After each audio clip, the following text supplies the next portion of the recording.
December 2, 2026, 0447, Eastern Donetsk Oblast. An 11-man Russian infantry unit entered through the collapsed loading dock entrance of an abandoned cement factory 8 kilometers west of Pokrovsk. Their boots crunched over broken glass and concrete fragments. Steam rose from their breath in the freezing darkness. The factory had been silent for months, its machinery stripped out, its windows shattered by earlier artillery strikes.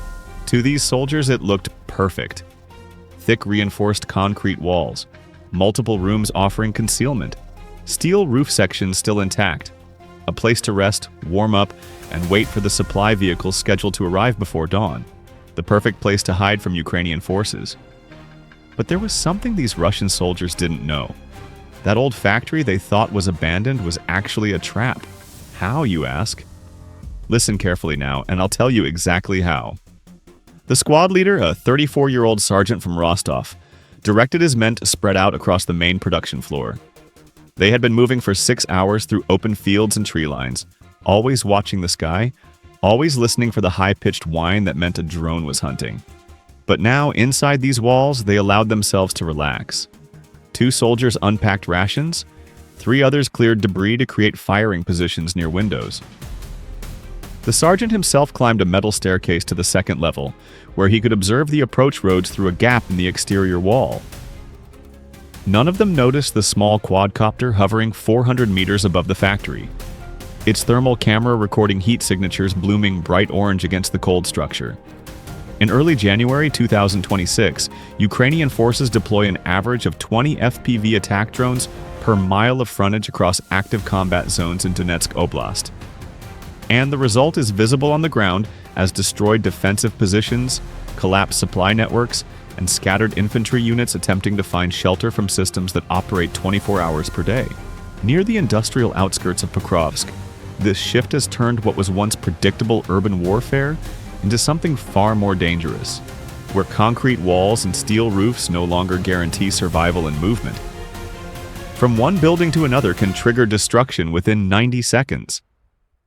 This area is no longer defined by artillery exchanges and armored advances, but by precision FPV systems guided through broken windows and factory ventilation shafts.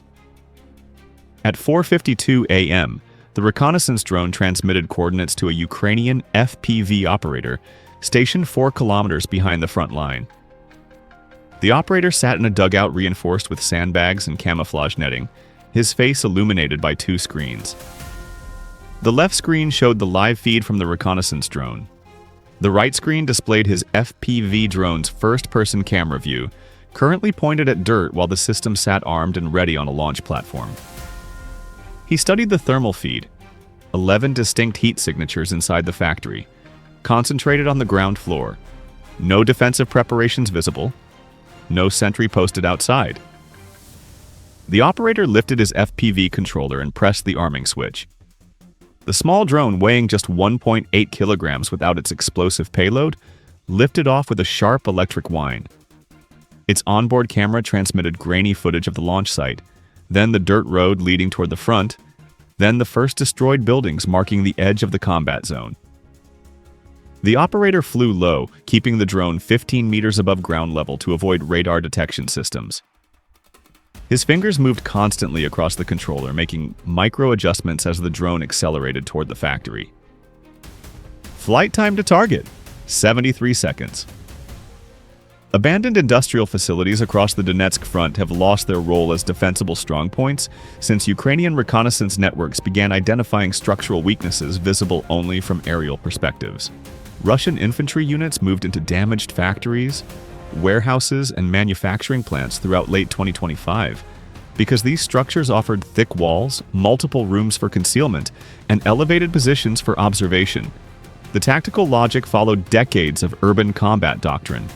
Industrial buildings provide cover from direct fire, protection from shrapnel, and maze-like interiors that complicate enemy advances. Yet that logic collapsed as Ukrainian drone operators began analyzing factory layouts using thermal imaging systems and real-time coordinate transmission. The presence of constant aerial observation changed how time worked on this part of the front. since a position that looked safe at dawn could be destroyed before the soldiers inside had finished their first meal once it was seen from above. Inside the factory, the Russian sergeant on the second level noticed movement on the approach road. He raised his rifle scope to his eye, scanning the darkness. Nothing. Just wine moving through destroyed vehicles left from previous battles. He lowered the rifle and turned back toward his squad below. One of the younger soldiers had managed to get a small camping stove working and was heating water for instant coffee. The smell of it cut through the cold air. Another soldier laughed at something, the sound echoing off bare concrete walls. At 4:55 a.m., the Ukrainian FPV operator spotted the factory through his drone's camera. The building rose dark against the pre-dawn sky, its silhouette broken by missing roof sections and collapsed walls. He slowed the drone to 40 kilometers per hour and descended to 8 meters altitude. The reconnaissance feed on his left screen showed the Russian positions hadn't moved. Still concentrated on the ground floor. Still unaware. The operator guided his drone toward the largest opening in the factory's southern wall, a blown-out loading bay entrance approximately 4 meters wide. His breathing steadied. His fingers made smaller movements now, more precise. The drone's camera showed the entrance growing larger, the darkness inside deepening. At 30 meters from the building, he could see debris scattered across the loading dock. At 20 meters, he could distinguish individual pieces of broken machinery. At 10 meters, the entrance filled his entire screen. The drone entered the factory at 4:56 a.m. FPV attack. Drones approaching industrial targets use a strike methodology developed through hundreds of documented factory and warehouse attacks across Ukraine since mid-2024. The operator maintains visual contact through the drone's forward camera, while simultaneously monitoring thermal data to track target movement. Upon entering a structure, the operator immediately assesses interior layout, identifies load-bearing columns that might interfere with flight path, and locates the densest concentration of heat signatures. The drone's explosive payload, typically 1 to 1.5 kilograms of military-grade explosive shaped into a directional charge, is designed to maximize fragmentation effect in enclosed spaces where shrapnel cannot disperse. This system operates because industrial buildings contain numerous large openings, ventilation shafts, and structural damage that creates clear flight corridors into interior spaces. The drone's camera showed the factory floor rushing toward the operator's screen. Scattered equipment, piles of rubble, then movement. A Russian soldier standing near the camping stove, holding a metal cup, his face turning toward the sound of the drone's motors. His mouth opening, his hand starting to point. The operator adjusted the drone's trajectory by 11 degrees, aiming directly at the group of soldiers clustered around the heat source. On the second level, the sergeant heard the high-pitched whine. His body reacted before his mind fully processed the sound. He spun toward the staircase, his mouth opening to shout a warning. The word never formed. The FPV drone struck the camping stove at 4:56 and 38 seconds a.m. The directional explosive detonated with 1.2 kilograms of RDX compound, generating an overpressure wave of approximately 3,000 pounds per square inch within a 5-meter radius. The blast converted the camping stove, metal equipment fragments, and concrete debris into projectiles, traveling at supersonic velocity. The explosion propagated outward in a roughly spherical pattern, compressed and intensified by the factory's concrete walls, which reflected the pressure wave back toward the center of the detonation. Soldiers within 3 meters of the impact point experienced immediate catastrophic trauma. Those within 5 to 8 meters suffered severe fragmentation injuries and pressure-related internal damage. The sergeant on the second level was thrown backward against a concrete pillar by the pressure wave, fracturing 3 ribs and rupturing his left eardrum. The entire event from drone entry to detonation lasted 11 seconds. What the aftermath footage from the reconnaissance drone often fails to explain is the speed at which industrial shelters transform from protective positions into lethal environments. Because these are not random strikes or short moments of chaos, but part of a targeting system that identifies, tracks, and eliminates groups of soldiers faster than defensive measures can be implemented. The concrete walls that should have provided protection instead contained and intensified the blast effect, turning the factory floor into a kill zone where there was nowhere to escape and no time to react. At 4:58 a.m., the reconnaissance drone's thermal camera showed 3 heat signatures still moving on the factory floor. Injured soldiers attempting to crawl toward exits. 2 more signatures on the second level, one moving erratically, one stationary. The Ukrainian FPV operator was already launching his second drone. Russian units attempted to adapt their factory occupation tactics by posting sentries outside buildings, establishing observation posts on upper levels, and creating multiple exit routes for rapid evacuation. Throughout December 2025 and early January 2026, infantry squads began sending reconnaissance elements to check buildings before moving entire units inside. They placed lookouts with specific instructions to watch for small, fast-moving objects and to sound alerts the moment drone motors became audible. Some units even experimented with hanging camouflage netting across large openings to create physical barriers against drone entry.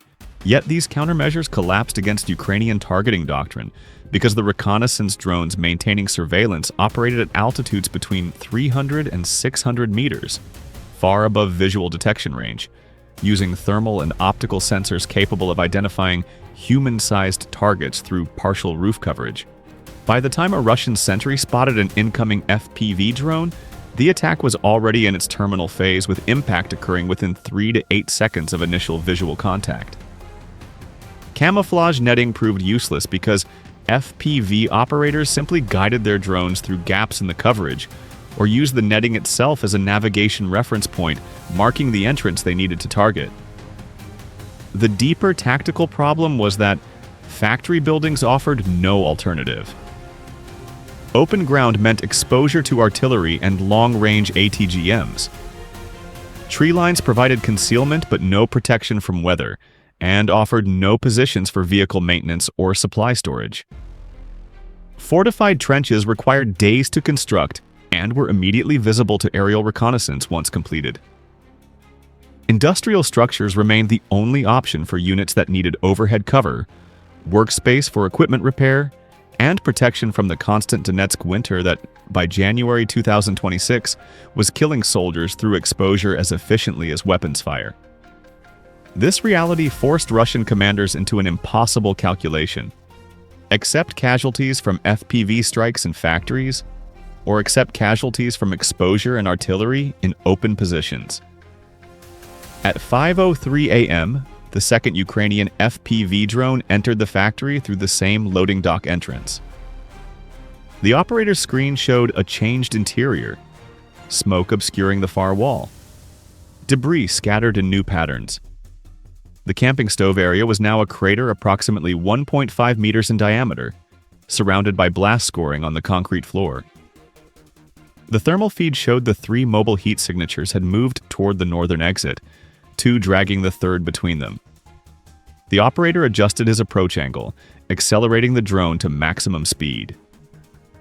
The Russian sergeant on the second level had regained consciousness approximately 90 seconds after the first blast. His left ear produced no sound except a high-pitched ringing that drowned out everything else. His right ear caught fragments of noise: groaning, someone shouting words he couldn't distinguish, boots on concrete. He pushed himself to his hands and knees, blood running from his nose and left ear. His rifle lay 2 meters away. He crawled toward it, his vision blurring and refocusing with each movement. Below him, 3 soldiers were attempting to evacuate through the northern door. 2 were functional, moving quickly despite injuries. They carried a third man between them, his legs dragging, his head hanging forward. They had almost reached the exit, almost made it to the relative safety of the pre-dawn darkness outside, when the second drone struck. The explosion occurred 1.7 meters behind the evacuation group, deliberately aimed not at the soldiers themselves, but at the doorway they were moving toward. The detonation collapsed the doorframe, bringing down approximately 400 kilograms of concrete and steel reinforcement that blocked the exit completely and threw the 3 soldiers forward onto the ground. 2 survived the impact with severe injuries. The third did not.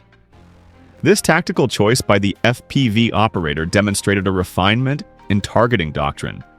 Rather than striking concentrations of personnel directly, operators increasingly aimed at choke points, exits, and structural weak points to trap survivors inside the target building, preventing evacuation and forcing units to remain in positions where follow-up strikes could be conducted with higher efficiency. The sergeant on the second level understood with sudden clarity that the factory had become a tomb. No exits remained accessible on the ground floor. The loading dock entrance was the only way out, and reaching it required descending the metal staircase into the blast zone, crossing 30 meters of open floor space, and climbing over debris while remaining upright and mobile. His body could not do this. His squad could not do this. He fumbled for his radio, pressed the transmit button, and attempted to send a distress signal. His damaged hearing couldn't confirm if the radio was even functioning. At 5:07 a.m., Ukrainian forces launched a third FPV drone. Standard doctrine for factory strikes established by January 2026 specified minimum 3 drone attacks against any target showing 10 or more personnel. The first drone eliminated immediate concentrations. The second drone blocked primary exits and targeted survivors attempting evacuation. The third drone served as a confirmation strike, ensuring no effective resistance remained and preventing the position from being reoccupied by follow-on forces. The third drone entered the factory at 5:09 a.m. By this point, smoke had filled much of the interior, reducing visual navigation effectiveness. The operator switched to thermal guidance, watching heat signatures through the obscuring smoke. 4 signatures remained detectable, 2 stationary on the ground floor, 1 mobile but moving slowly, 1 on the second level sitting against a wall, not moving. The operator targeted the second level. Around Pokrovsk in early January 2026, Ukrainian FPV doctrine has reshaped industrial warfare into a systematic elimination process where factories, warehouses, and manufacturing facilities no longer provide the protection that decades of military experience suggested they should. The old advantages of thick walls and overhead cover have become disadvantages that trap units inside killing zones while preventing rapid evacuation. FPV systems now determine which buildings can be safely occupied, how long positions can be maintained before destruction becomes inevitable, and whether infantry units operating in urban terrain survive their shifts or become casualties before they ever engage enemy ground forces. This battle is no longer about holding structures or controlling intersections, but about avoiding detection by aerial reconnaissance systems that operate continuously and without regard for weather, darkness, or defensive measures. The sergeant on the second level never saw the third drone. His damaged hearing registered only a distant whine that might have been tinnitus, or might have been something real. He had given up on the radio. His rifle lay across his lap. His hand rested on the stock, not gripping it, just touching it. He thought about his daughter. He thought about the resupply convoy that would arrive at this factory in approximately 35 minutes and find nothing but bodies and rubble. He thought about how strange it was that concrete walls had stopped meaning safety. The drone struck the concrete pillar 1.1 meters to his left at 5:09 and 44 seconds a.m. What happens next remains uncertain, because both sides are adapting under pressure. Russian forces continue searching for defensive solutions against systems that cost $400 per unit and can destroy positions defended by squads worth $250,000 in equipment and years of training. Ukrainian operators continue refining their targeting doctrine, analyzing attack footage to identify patterns that improve efficiency and reduce drone losses to interference systems. The question is not whether industrial buildings will remain dangerous, but how warfare itself transforms when every structure large enough to shelter a squad becomes a potential kill zone, visible from above. The factory 8 kilometers west of Pokrovsk may be only one battlefield, yet its lessons point toward a future where overhead protection means nothing. Walls provide no safety, and the ability to hide inside buildings has become more dangerous than standing exposed in open ground. The reconnaissance drone maintained its position above the factory until 5:47 a.m., documenting the aftermath and confirming no movement remained inside the structure. At 6:23 a.m., The scheduled Russian resupply convoy approached the factory from the east. 2 trucks carrying ammunition, food, and winter clothing for the infantry squad that was supposed to be waiting.